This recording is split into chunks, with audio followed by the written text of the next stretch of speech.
بسم الله الرحمن الرحيم. اخواتي وحبايبي واصدقائي عشاق متابعين قناة علاء حمام جول كيبر، انا طبعا بعبر عن سعادتي الكبيرة جدا جدا ان انا بلتقيكم من جديد. معانا كم خبر قنبلة قنبلة قنبلة. انا كنت بقول لحضراتكم ان انبي مش هيفرط في المهاجم اقطاي عبد الله لو الاهلي طلبه باقل من 50 مليون جنيه. اتفاجئنا من ساعات ان الكابتن محمد اسماعيل المدير الرياضي لانبي بيقول لك احنا ما عندناش مشكله خالص نتفاوض مع الاهلي لو طلب مننا اي لاعب.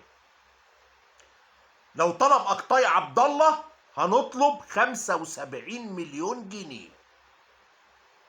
انا حكيت لحضراتكم موضوع اقطاي عبد الله وقلت لحضراتكم في شهر 7 الماضي 2025 اتعرض على الاهلي ب5 مليون جنيه لما كان بيلعب في طنطا، والاهلي ما ضموش، رفض الصفقه.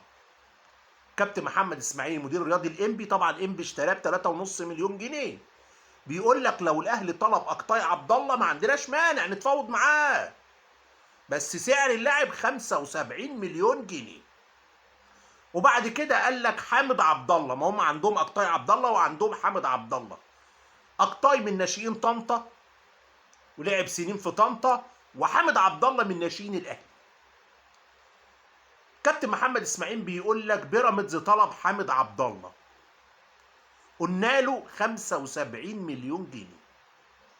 75 مليون جنيه. حضراتكم عارفين ان بعد ساعات الاهلي هيواجه انبي. عندنا 3 مباريات فاصله، الجوله قبل الاخيره في الدوري الممتاز، اهلي وانبي، زمالك وسموحه، بيراميدز وسيراميكا. اهلي وانبي يدير اللقاء محمود ناجي، زمالك وسموحه يدير اللقاء محمد غازي، وده اللي دار لقاء الزمالك وبيراميدز اللي فاز فيه الزمالك بهدف لاخوان بزيرة. بيراميدز وسيراميكا يدير اللقاء محمود بسيوني، حكم محمود بسيوني. كرونوسلاف مدرب بيراميدز في المدرجات، مش هيبقى على الخط لان امين عمر طرده في لقاء انبي الماضي. قائمة النادي الاهلي استعدادا لانبي فيها طبعا مفاجأة من العيار الثقيل، استبعاد تريزيجيه للإصابة. تريزيجيه تعرض للإصابة، مش موجود في قائمة اللقاء. أقول لحضراتكم غيابات الأهلي بقى، ما دام قلنا تريزيجيه نقول غيابات الأهلي وبعد كده نقول قائمة اللي اختارها ترك. عندنا محمد سيحة، عمرو الجزار، أحمد عيد، كاموشة في الكاموشة، دول مستبعدين لرؤية فنية خاصة بترك. إصابات يوسف بالعمري، كريم فؤاد. بس معانا خبر جميل، بالعمري شارك في التدريبات للمرة الأولى منذ إصابته، يعني هيبقى موجود في لقاء المصري، آخر جولة للأهلي في الدوري أمام المصري يوم 20 مايو. طيب اللعيبة اللي موجودين بقى في المعسكر واللي إن شاء الله هيواجهوا إنبي: محمد الشناوي، مصطفى شوبير، حمزة علاء، ياسين مرعي، هادي رياض، أحمد رمضان بيكام، محمد هاني عاد كان غاب لقاء القمة بسبب الإنذارات، أحمد نبيل كوكا، محمد علي بن رمضان، ياسر إبراهيم عاد بعد ما تعافى من الإصابة،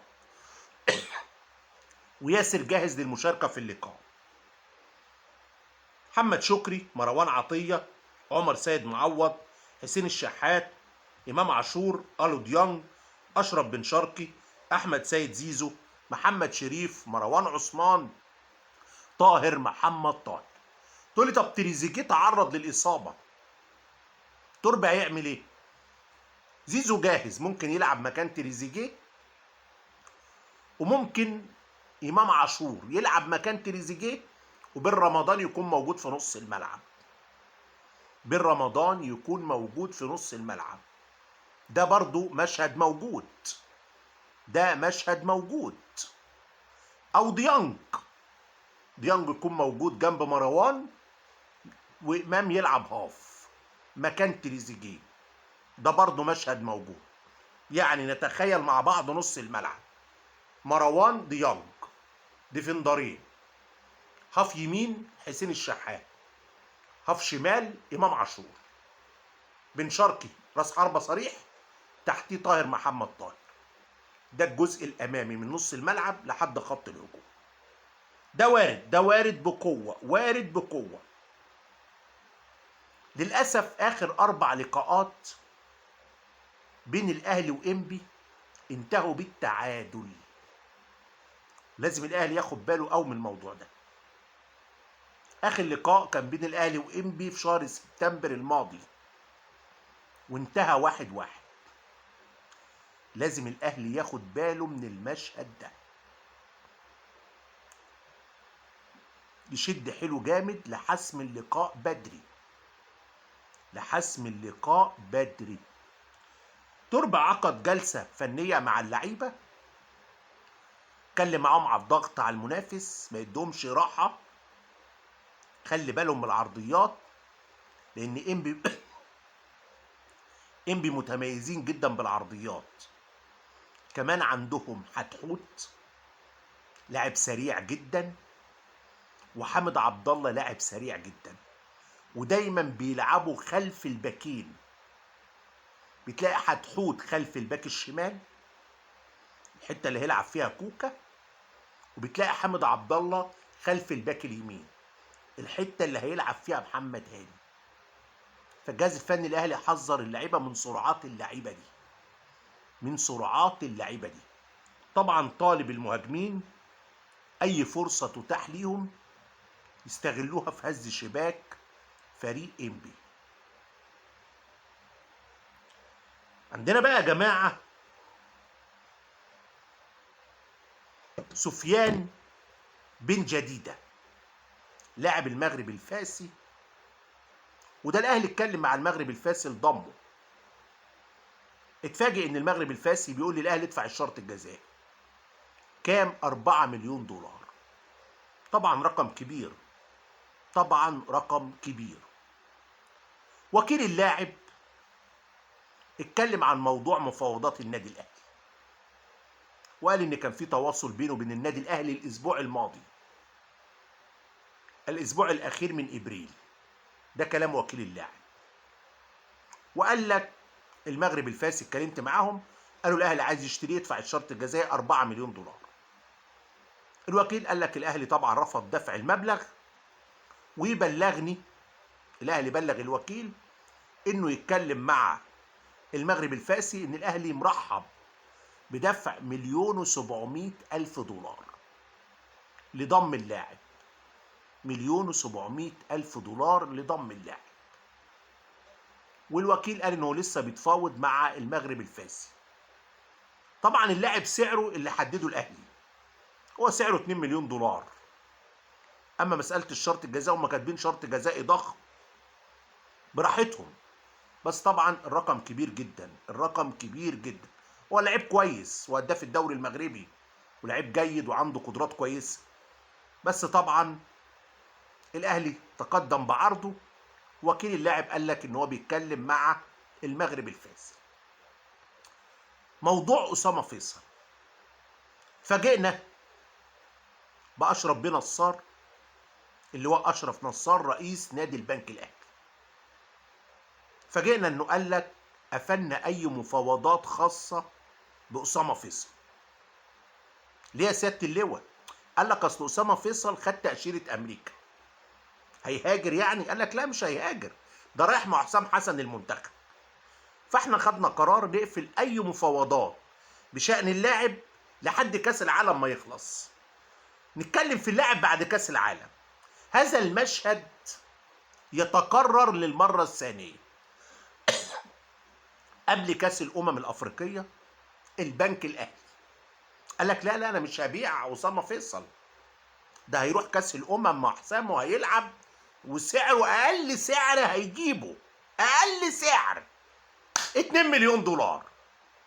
اسامه فيصل الراجل خد غياراته وخد خلاجاته وخد مكنه حلاقته وخد شنطته وكيس بلاستيك كده فيه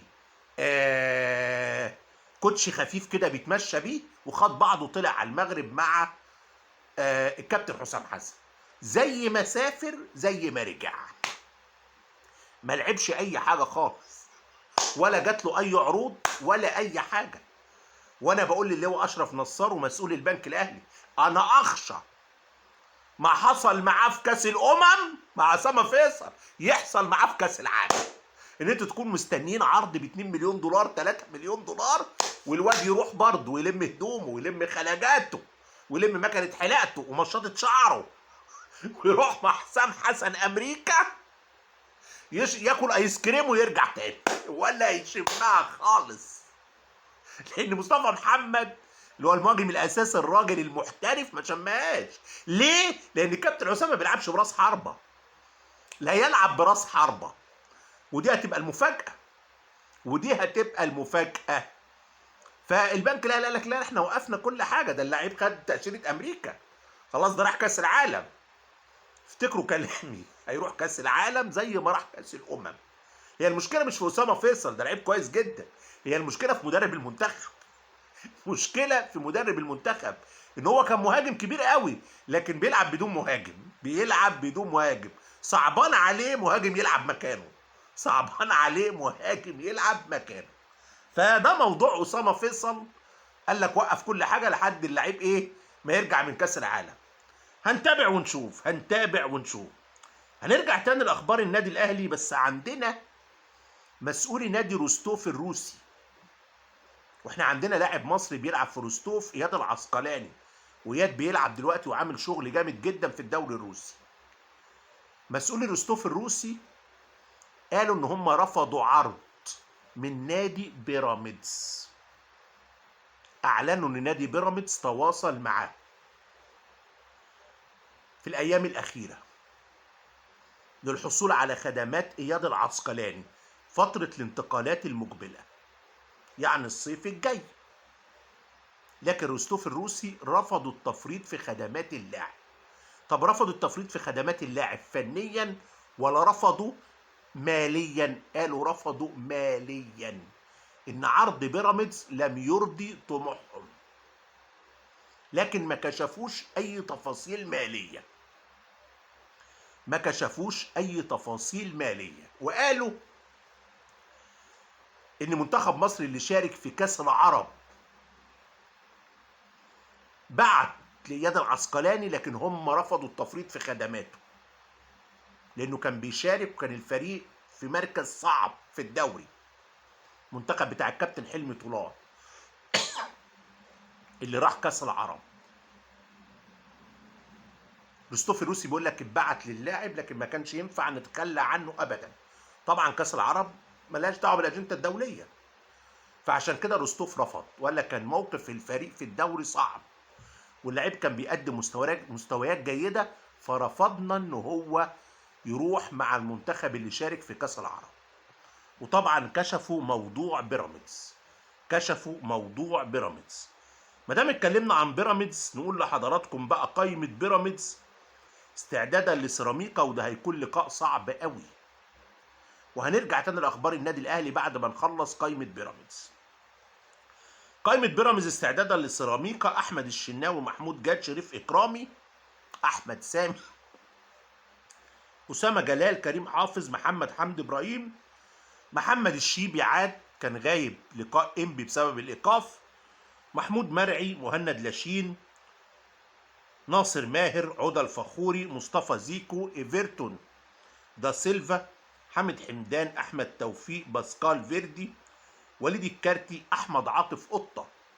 حضراتكم عارفين قطه عامل عمليه في مراخينه لكن بيلعب باقناع، موجود في قائمه اللقاء. زلاكا، يوسف اوباما، دودي الجباس، مروان حمدي، فيستون مايلي.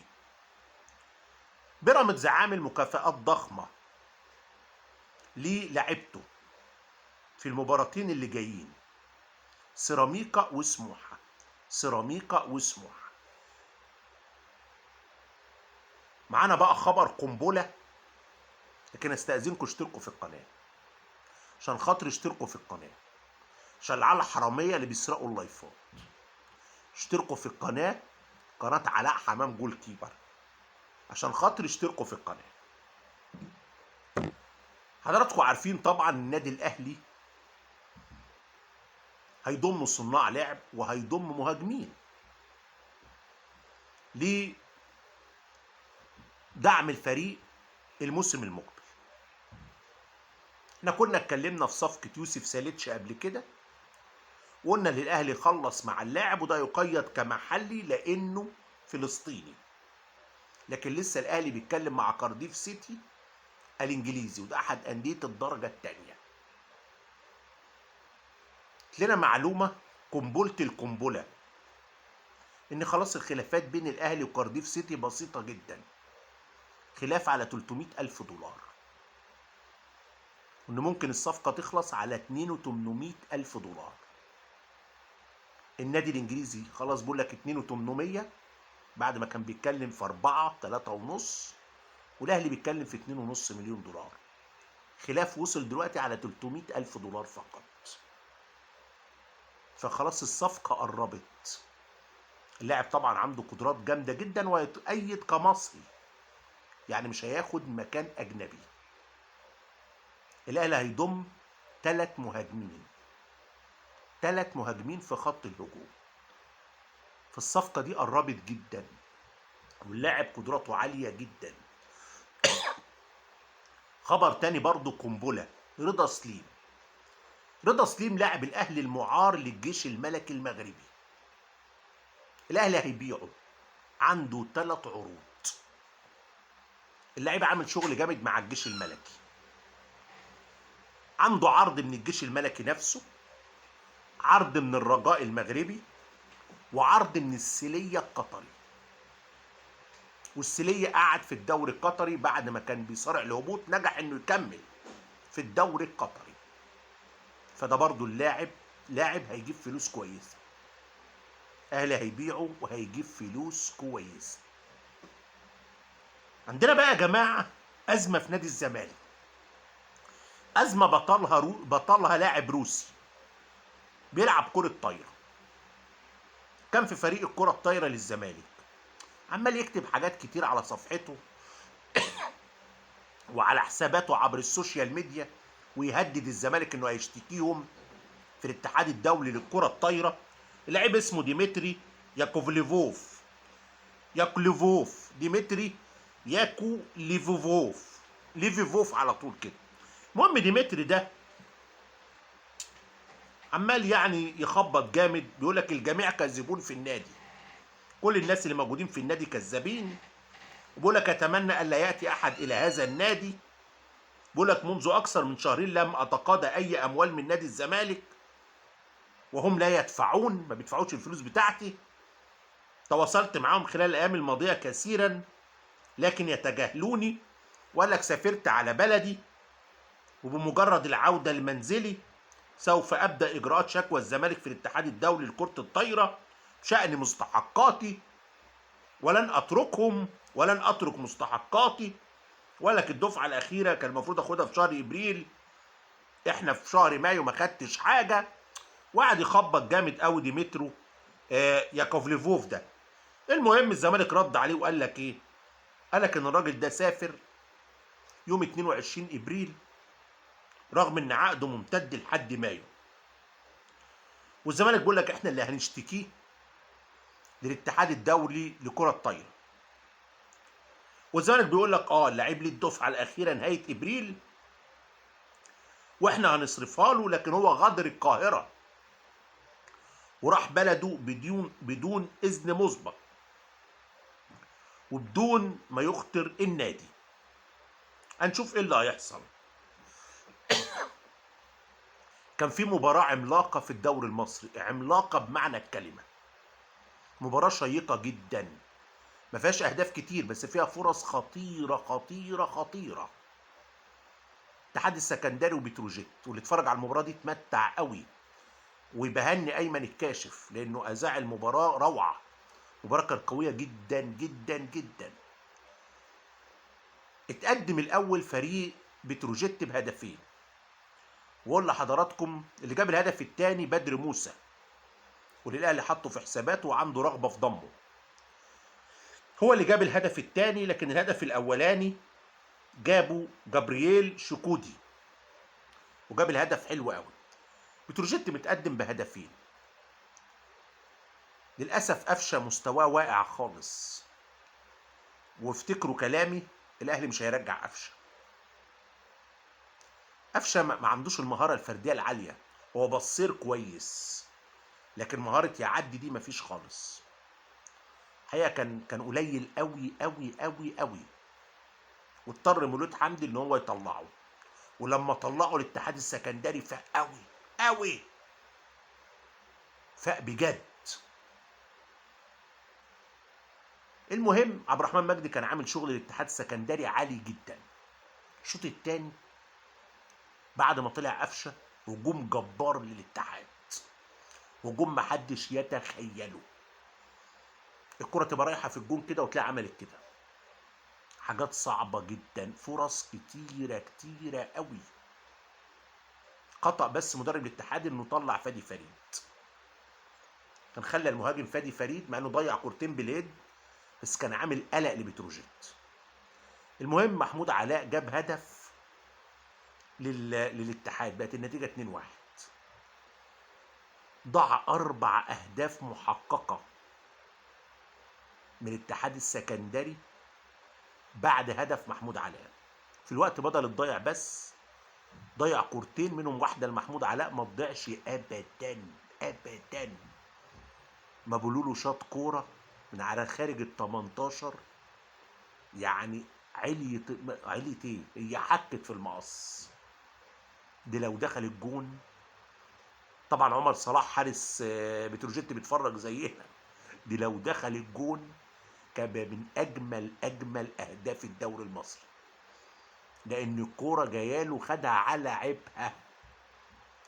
عيبها وهي في الهوا كده، خدها مبولولو على عيبها، وايمن الكشف قال لك خدها على عيبها. يا عيني يا عيني يا عيني يا عيني. الكوره دي من سوء حظنا انها ما دخلتش، لو دخلت تتفرج على جون عالمي عالمي عالمي عالمي. اتحاد سكندري اتغلب، موقفه في الدوري مش تمام، بس عمل 30 دقيقة شوط تاني. انا بصراحة اخر فريق اشوفه يهاجم الهجوم ده كله بالشراسة دي، بالشراسة الجبارة دي، الاهلي مع مارتن يول. فاكرين طبعا مارتن يول ما كانش معاه فرقة، بس هو كان مدرب عبقري. الاهلي مرة مع مارتن يول كان بيلعب المصري، كنت انا بغطي المباراة دي في الاستاد، حسام حسن نزل الملعب وهو مدرب عشان يوقف الماتش. كمية هجوم دب دب دب دب، وكور في العرض دب دب دب، ما شفتش في حياتي هجوم بالطريقة دي. الاتحاد السكندري 30 دقيقة عمل 30 دقيقة يدرسوا كمية فرص هي مش عايزة خلاص. يعني أنا بتفرج قلت خلاص هي مش عايزة، وحزنت من جميل الاتحاد إن هاجمت اللعيبة بعد الماتش. أنا هاجم اللعيب لما ما يلعبش، لكن جمهور الاتحاد ما عندوش صبر، من أول دقيقة بيهاجم اللعيبة، دخل فيهم جول نزلوا هجوم في اللعيبة. ماشي هم مغلوبين طبعا من دجله 4-1 والجمهور زعلان، بس اللعيبه عملت 30 دقيقه كان لازم الجمهور يسقف لهم. خلاص الكوره مش عايزه تدخل، هتعمل لها ايه؟ يعني الكوره اوليه قدام خط الجون مش عايز تدخل، وفي لعيب من بتروجيت شال الكوره من حلق الجون، خلاص هي مش عايزه تدخل. حاجه بصراحه كانت مباراه روعه روعه روعه بامانه يعني. كهرباء الاسماعيليه بقى فجر المفاجاه وفاز على دجله، ودجله ده ايه بيقول لك اوعى وشك، ده انا دجله متصدر مجموعه الهبوط. مفاجاه ان كهرباء الاسماعيليه اللي بيصارع الهبوط فاز على دجله 2-1. كان مغلوب 1-0، طق طق وجونين ورا بعض، جونين ورا بعض. طبعا برافو الكهرباء الاسماعيليه، يعني شغل محترم. احمد حمدي لاعب الزمالك يوم 20 مايو تنتهي علاقته مع الزمالك، عقده خلص واللعيب هيرحل. ممكن يروح البنك الاهلي وممكن يروح سموحه، يعني ده قدامه وده قدامه. عندنا بقى يا جماعه، طبعا احنا اتكلمنا في موضوع حمزه عبد الكريم، اتكلم بقى في موضوع بلال عطيه. النادي الاسباني اللي عايز يشتري بلال مستنيه بس يتعافى، هو ما انسحبش من الصفقه، مستنيه بس يتعافى. طبعا هو عمل عمليه غضروف الركبه، انا سالت واستفسرت عرفت ان هو هيبتدي مرحله التاهيل، ان شاء الله يبتدي التاهيل يتعافى هيكمل احترافه. وطبعا نتمنى له النجاح زي ما حمزه ربنا كرمه الحمد لله وناجح، ان شاء الله كمان بلال عطيه ربنا يكرمه وينجح، ان شاء الله بلال عطيه ربنا يكرمه وينجح. لقاء الزمالك وسموحه، سموحه ما فازش باي ماتش للاسف، نبقى واقعيين ومنطقيين، سموحه اضعف فريق في السبعه اللي فوق، اضعف فريق. تقول لي ممكن يعملها، وارد، كل حاجه في الكوره وارده. الزمالك طبعا محمد عواد والونش عملوا جلسات مع زمايلهم خارجين من هزيمه ثقيله امام الاهلي، اتكلموا مع زمايلهم، شدوا زمايلهم ان هم يفوزوا بسموحه، لان يبقى بعد كده فاضل لهم ماتش سيراميكا اكنه نهائي كاس، نهائي الدوري. لو الزمالك فاز على سموحه يبقى ماتش سيراميكا نهائي الدوري. فكلموا زمايلهم ان هم لازم يبذلوا مجهود كبير، يركزوا، يجيبوا اهداف بدري، يكون في روح في الملعب. بصوا الثلاث ماتشات، اهلي وانبي، زمالك وسموحه، بيراميدز وسيراميكا، هيبقى فيه من الثلاث فرق اللي بيتنافسوا شراسه جوه الملعب بصوره لا يتوقعها احد، شراسه جباره، مفيش كلام، شراسه جباره. مش في الامتار الاخيره، انت في الانفاس الاخيره، يعني انت في النفس الاخير. الاهلي عايز يكسب ومستني حد في الاتنين يتكعبل عشان عنده دوري الابطال، ده طبعا حاجه مهمه جدا للاهلي. فالموضوع مش بسيط، 3 ماتشات هيبقى فيهم كفاح جبار. اشتركوا في القناه، اخواتي وحبايبي واصدقائي، بشكركم جدا جدا. كان معكم الناقد الرياضي علاء حماد.